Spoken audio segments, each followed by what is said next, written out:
¿Qué tal? Hoy nos vamos a meter de lleno en una idea que realmente puede darle una vuelta de tuerca a lo que significa enseñar, la investigación-acción. Imaginen que es una forma de transformar la educación, pero no desde afuera, con teóricos o reglas impuestas, sino desde adentro, desde el corazón del aula. Esta es la primera parte de nuestro análisis. Y todo arranca con una pregunta que es clave, diría yo. ¿Cuál es el verdadero rol de quien enseña? ¿Es ser una especie de técnico que simplemente aplica recetas y currículos diseñados por otras personas? ¿O es más bien el de un profesional, un intelectual, que crea su propio conocimiento pedagógico a partir de su experiencia? Justo ahí es donde empieza todo este viaje. Y claro, esa pregunta nos pone de frente a un cambio de mentalidad gigantesco. Es dar el salto de verse como un técnico a asumirse como un intelectual de la pedagogía. Y ojo, es súper importante entender esto. La investigación-acción no se trata de añadir más trabajo a una agenda ya apretada, sino de reimaginar por completo la profesión docente. Entonces, para ponerle nombre y apellido, ¿qué es exactamente la investigación-acción? Bueno, la definición que vemos es fundamental. Es una indagación. Y la palabra clave aquí es sistemática. No es improvisar. Es algo que el personal docente realiza sobre su propia práctica para, al final del día, mejorarla. Fíjense los elementos que combina: acción, observación, reflexión y teorización. O sea, no es nomás probar algo nuevo a ver qué pasa. Es un proceso con método, con rigor. A ver, para que la idea aterrice mejor, vamos a usar una analogía que me parece genial. Pensemos en la figura de un chef investigador.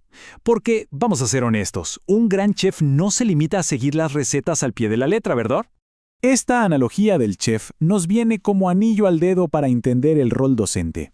Un chef de verdad no solo sigue la receta, experimenta. Se pregunta, ¿y qué pasa si en vez de este ingrediente uso este otro? O, ¿cómo puedo mejorar la textura? Observa la reacción, reflexiona sobre el resultado, ajusta y así, poquito a poco, crea su propio saber culinario. Bueno, pues quien se dedica a la docencia investigadora hace exactamente lo mismo, solo que su cocina es el salón de clases. Y aquí es donde vemos la gran diferencia con la investigación tradicional, la académica de toda la vida. Miren la comparación.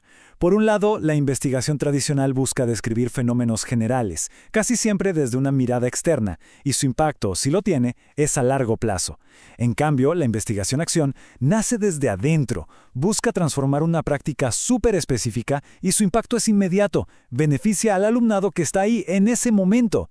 La pregunta cambia por completo. Pasamos del cómo funcionan las cosas en general al ¿cómo puedo mejorar mi realidad aquí y ahora? Muy bien, pero ¿cómo funciona todo esto en la práctica? ¿Es solo una buena intención? Para nada. La investigación-acción no es caótica. Tiene un motor, un proceso bien estructurado que podemos llamar el ciclo de la mejora. Y esto es justamente lo que le da rigor y la diferencia de simplemente estar probando cosas al azar. El modelo más famoso, el que casi siempre se usa como referencia, es el ciclo de Keynes y McTaggart. Y es bastante intuitivo. Tiene 4 pasos que son el corazón de todo esto. Primero, planificar. Se identifica un problema o algo que se quiera mejorar y se diseña una acción. Segundo, actuar. Se pone en marcha ese plan, pero de forma consciente y documentada. Tercero, observar. Aquí se recogen datos, de manera sistemática sobre lo que está pasando. Y cuarto, reflexionar. Se analizan esos datos para entender qué funcionó, qué no, y sobre todo, por qué. Este ciclo es la hoja de ruta. Pero ojo, y esto es importantísimo, de verdad, no hay que pensar en esto como un círculo que se repite una y otra vez sin fin. Es más bien una espiral ascendente. Cada vez que se completa un ciclo, la reflexión nos lleva a un nuevo punto de partida, pero ya en un nivel superior, con más aprendizaje. No es una rueda de hámster, es una escalera de caracol. Es un proceso de mejora continua y progresiva. Ok, ya vimos el qué y el cómo. Pero, ¿y el para qué? ¿Cuál es el resultado final de todo esto? ¿Por qué es tan potente? Bueno, esta última parte nos muestra el verdadero poder que tiene este enfoque para transformar la práctica docente desde sus cimientos. A ver, vamos desglosando las ventajas, que no son pocas. Primero, el empoderamiento. Se pasa de ser un simple consumidor de teorías a ser un productor de conocimiento pedagógico. Segundo, la mejora es inmediata y tangible para el alumnado. Luego, la adaptabilidad. Las soluciones que surgen están hechas a la medida del contexto real. No son recetas genéricas. Algo que me parece fundamental, crea comunidad, rompe ese aislamiento que a veces se vive en la profesión y genera redes de apoyo. Y por último, claro, impulsa un desarrollo profesional súper auténtico porque se crece reflexionando sobre el propio quehacer diario. Y hay una frase de Lawrence Stenhouse que para mí lo resume todo de manera magistral. Él decía, el docente debe ser investigador de su propia práctica, no un mero consumidor de investigación realizada por otros. Es una declaración de principios sobre la autonomía y la profesionalidad en la docencia. Potentísima. Y que no se piense que esta es una idea nueva o que salió de la nada. Para nada. Detrás de esto hay pesos pesados del mundo de la educación. Desde Kurt Lewin, que de hecho fue quien acuñó el término, pasando por el propio Stenhouse, hasta llegar a referentes clave en el mundo hispanohablante como Antonio Latorre o Bernardo Restrepo. O sea, el fundamento teórico es muy robusto.